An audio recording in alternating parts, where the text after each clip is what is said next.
All right, everyone, welcome back to all my listeners. This is my second episode in season 13. And guess what, you guys? This is my fourth year of podcasting. Today is Wednesday, September 11th, 2024. My name is Sonal Patel, and this is the Paint the Medical Picture podcast series. That's right, you heard me. This is my fourth year of podcasting. I started way back in September of 2020. So I wanted to go ahead and mark today's episode by celebrating 4 years of podcasting. And as usual, I am humbled as the number of countries that listen to this podcast continue to grow. So as of today, there are 73 countries worldwide that tune in to Paint the Medical Picture podcast every single Wednesday. And I continue to make the US top charts. I've been on the top charts in the Philippines, in India, in Egypt, in Germany, and so many others. So I'm so grateful to all of you. I see all of you tuning in from week to week, and I love your continued support. I'm so very grateful. All right, you guys, let's go ahead and get into today's episode. You know that it's a brand new month, right? It's the month of September, and it happens to be the second Wednesday of September. And that means I'm going to be featuring my Newsworthy for the OIG Work Plan updates for the month of August 2024. And in my Trusty tip, I'm going to unpack the latest FAQ that was released on HCPCS code G2211. And I'm going to go ahead and close out and round out today's episode with another remarkable quote on a new topic for the new season. And that's going to be on insights and wisdom. And it's going to feature Buddha. Now, today's episode is sponsored by Advanced Coding Services. Whether you're just starting out or you're a seasoned professional, Advanced Coding Services training equips you with the tools and support you need to advance your career. Their medical billing and coding school meets your needs worldwide, online or in person, with their one-on-one support throughout your training. Now, Advanced Coding Services is committed to helping their alumni and their credentialed medical community in keeping up with their certifications by offering various avenues for acquiring your continued education units, your CEUs. Now, in addition to their Mastering the Business of Medicine retreats that they do offer several times throughout the year in different parts of the country, they now offer memberships. So you can conveniently earn your CEUs by attending their exclusive members only webinars. I've been featured on a couple of those as well. Now, since their aim is to nurture and grow their member area, it's called the Apple Orchard. Advanced Coding Services. Educate, nurture, inspire. Reaching back with a hand up. All right, you guys, let's get into it. So let's get into Newsworthy, the month of August's OIG Work Plan updates. There are 5 updates to the OIG Work Plan for the month of August 2024. Now, the first OIG Work Plan update for August 2024 is titled Audit of NIH Other Transactions Award Recipients Costs. Now, this report is expected from the Office of Audit Services. The National Institutes of Health, also called the NIH, is one of a small number of federal agencies with the authority to fund programs through instruments known as Other Transactions, or OTs. Now, between the years 2016 and 2023, the NIH awarded more than $5.3 billion in other transactions, again, those OTs, to fund public health initiatives and biomedical research programs. OTs are a more flexible type of award instrument because, among other things, they are not subject to the Federal Acquisition Regulation, the Uniform Guidance, or other regulations. OTs are intentionally flexible to allow for negotiation of terms and conditions for the program being funded. As such, OTs are considered to be higher risk than traditional awards, such as a contract or grant, and should generally only be used when the objectives of a federally funded project cannot be accomplished under a traditional award. Prior OIG work identified weaknesses in the NIH's processes for determining the costs incurred under the OT awards were allowable. Now, this audit is part of a series of audits of selected OT recipients. The OIG's objective is to determine whether the NIH OT award recipient claimed costs that were allowable in accordance with the terms and conditions of its NIH OT award. This final report is expected in fiscal year 2025. Now, the second OIG Work Plan for the month of August 2024 is titled Joint Pain Management Therapies, Hyaluronic Acid Knee Injections. Now, this report is expected from the Office of Audit Services. Hyaluronic acid, also known as hyaluronan or hyaluronate, is a naturally occurring substance found in the fluid surrounding knee joints. Joints with degenerative joint disease are found to have lower concentrations of hyaluronic acid, resulting in pain, immobility, and reduction of function and the ability to complete activities of daily living. Hyaluronic acid knee injections are used to treat individuals with degenerative joint diseases such as knee osteoarthritis. The OIG will determine whether Medicare paid physicians for hyaluronic acid injections in accordance with Medicare requirements. This final report is expected in fiscal year 2025. Now, the third OIG Work Plan update for the month of August 2024 is titled Audit of Medicare Claims Lines for which payments exceeded charges. Now, this report is expected again from the Office of Audit Services. CMS contracts with Medicare Administrative Contractors, MACs, to, among other things, process and pay claims for items and services covered under Medicare Part B, including, but not limited to, physician services, outpatient hospital services, drugs and biologicals that are usually not self-administered, durable medical equipment, and outpatient physical therapy, occupational therapy, and speech-language pathology services. Generally, Medicare Part B payments are based on a fee schedule, prospective payments system, or some other method, like a percentage of the average sales price for Part B drugs and biologicals, instead of a cost or charge basis. In most cases, a healthcare provider's billed charges exceed the amount that Medicare pays for Part B items and services. Therefore, a Medicare payment that significantly exceeds the billed charges can be an overpayment. Previous OIG audits found that when a healthcare provider was paid more than it charged for a claim line, that claim line was often incorrect, which resulted in overpayment to the healthcare provider. OIG's objective will be to determine whether certain Medicare payments that exceeded charges for Medicare Part B items and services were correct. This final report is expected in fiscal year 2026. Now, the fourth OIG Work Plan update for the month of August 2024 is titled Healthcare Facilities and Geographic Areas with Potentially Limited Response Capabilities During the 2024 Hurricane Season. Now, this report is expected from the Office of Evaluation and Inspections. Hurricane season spans June 1st through November 30th each year, and the 2024 hurricane season was forecasted to have above normal storm activity.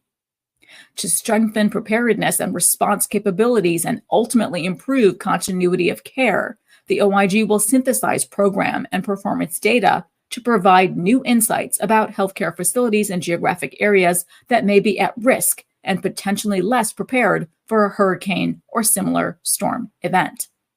This information could be used by HHS to minimize the potential effects of these risks before, during, or following a hurricane event.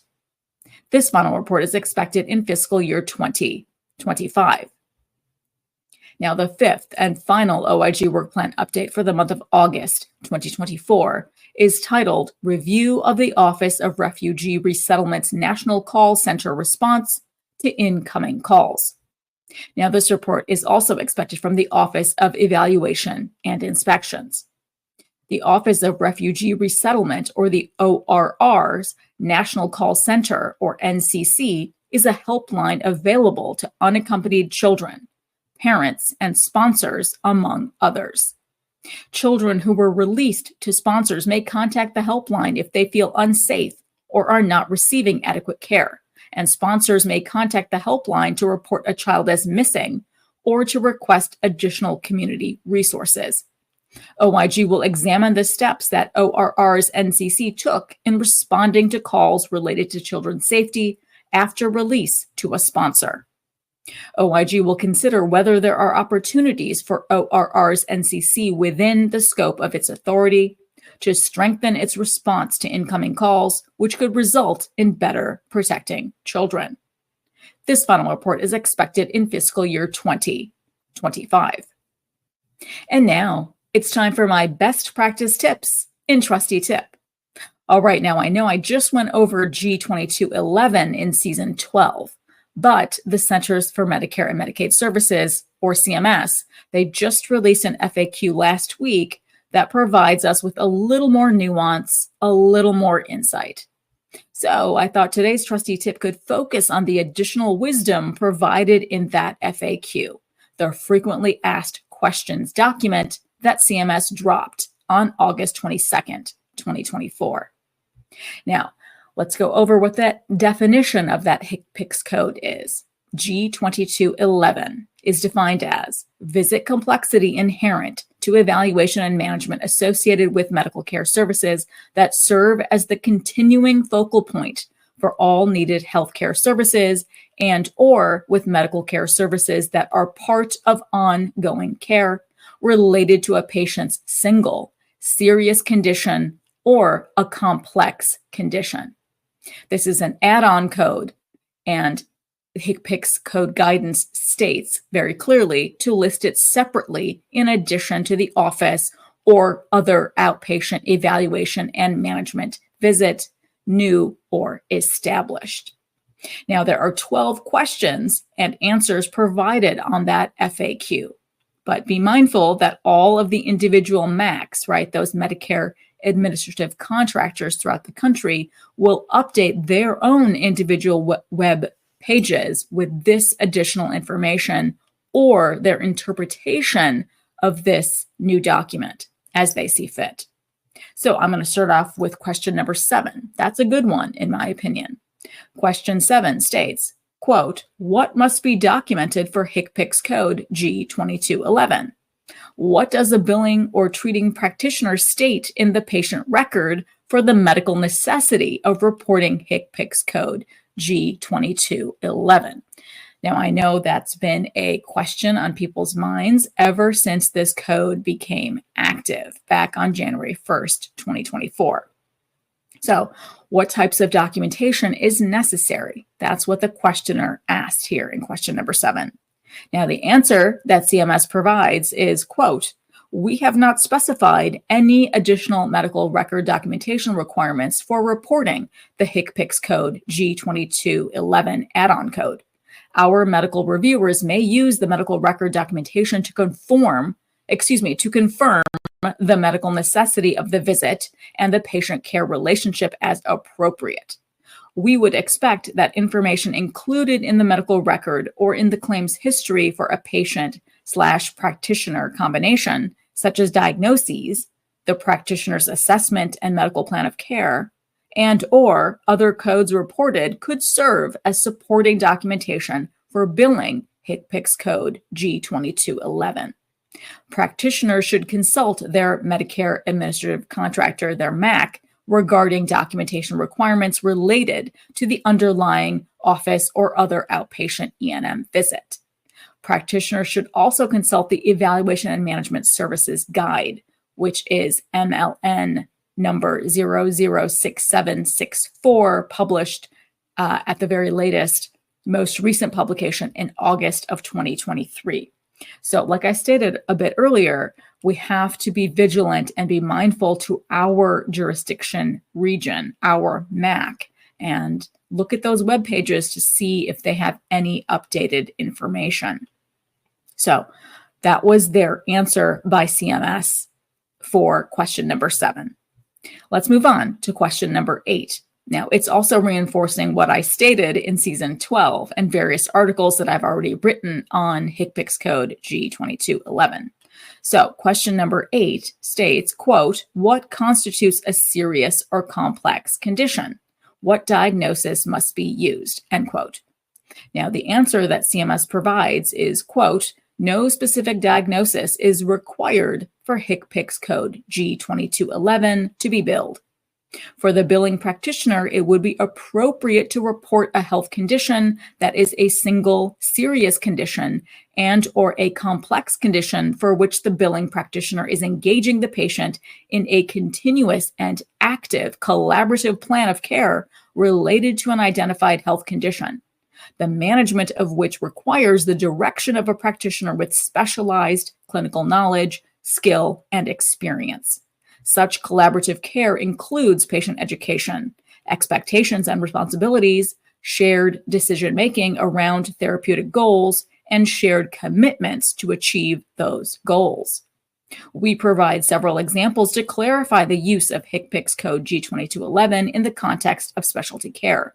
For example, HCPCS code G2211 could be billed by an infectious disease physician who is part of ongoing care for a patient with HIV, which is a single serious condition and or complex condition, or a practitioner who is part of ongoing care for a patient with sickle cell disease, end quote. Now, those are the examples that the CMS issued earlier in the year, but I find that to be very helpful for our providers moving forward. So those types of single serious conditions and or complex conditions are very useful in the practices that you are undergoing, right? So if you happen to be a specialty provider in the infectious disease space, that's a really terrific example. And I support that as well. Now let's move on to this new question number 9 that was posed to the CMS. It also provides us with more insights in the answer.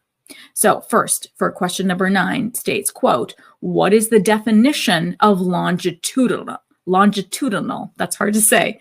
Does it matter if the patient comes in once a year, every other year, or every 5 years? As long as the patient has selected that physician as their primary care doctor and who they call when they need care, end quote. So that's a terrific question.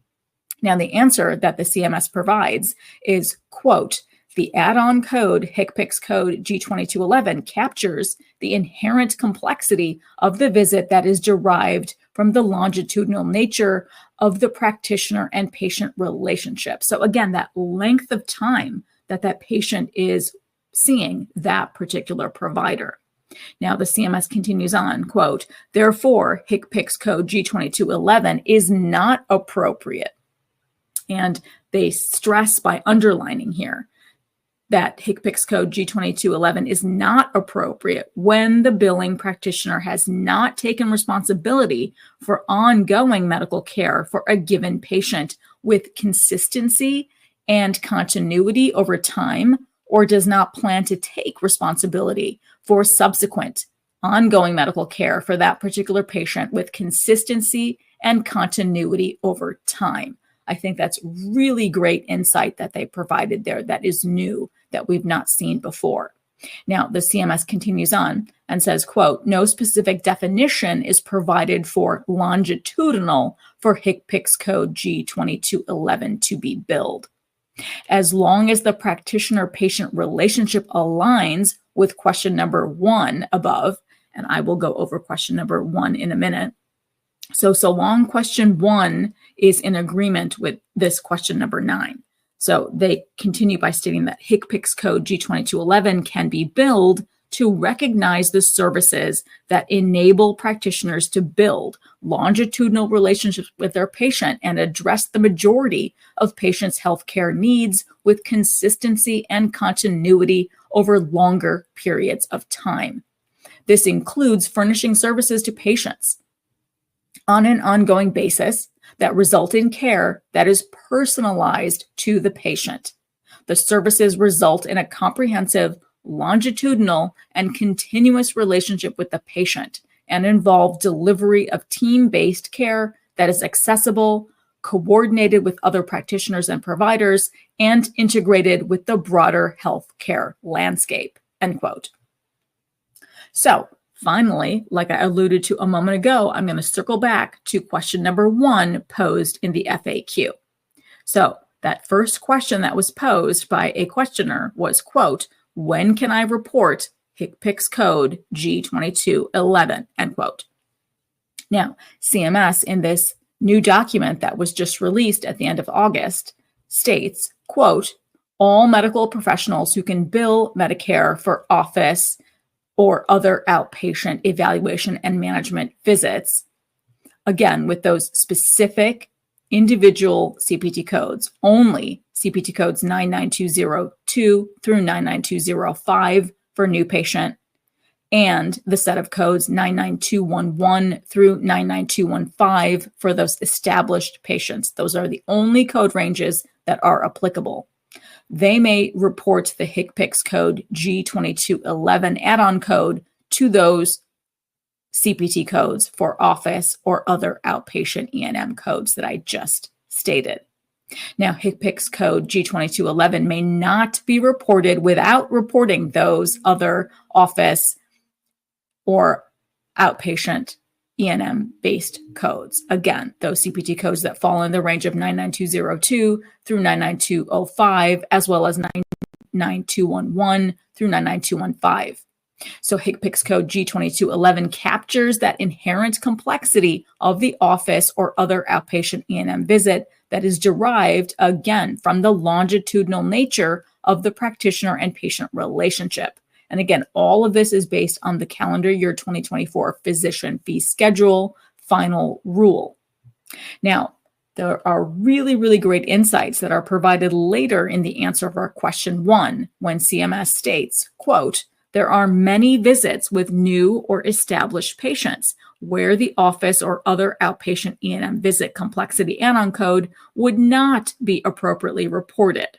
This is really great insight. So this is where it would not be appropriate to report, such as when the care furnished during the office or other outpatient E&M visit is provided by a professional whose relationship with the patient is of a discrete, routine, or time-limited nature, such as, but not limited to, a mole removal or referral to a physician for removal of a mole, for treatment of a simple virus, for counseling related to a seasonal allergy, initial onset gastroesophageal reflux disease, treatment for a fracture, and where comorbidities are either not present or not addressed, and or when the billing practitioner has not taken responsibility for ongoing medical care for that particular patient with consistency and continuity over time, or does not plan to take responsibility for subsequent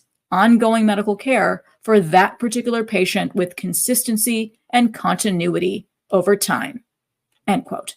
And finally, I focus season 13 Spark on insights and wisdom.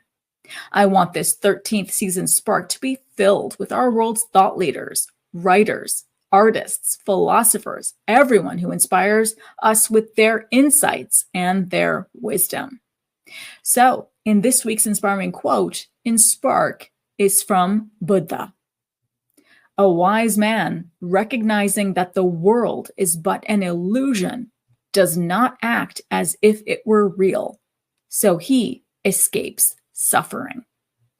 Absolutely true, right? This quote teaches us that to escape everyday troubles and consequent suffering, we must understand the insights provided by Buddha. To understand his teachings takes years of study, years of practice. It takes years of mastery to understand the Buddhist and Hindu principles of Maya, otherwise known as illusion.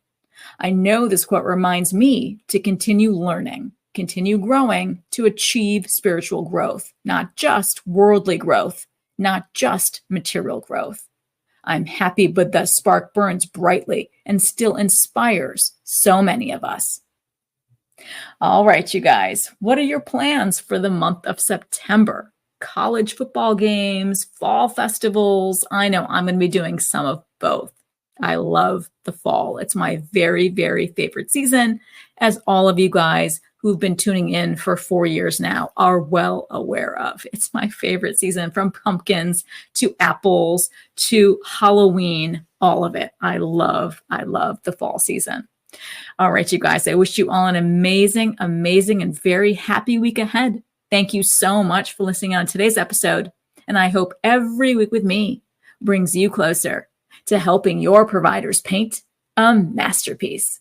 See you next Wednesday.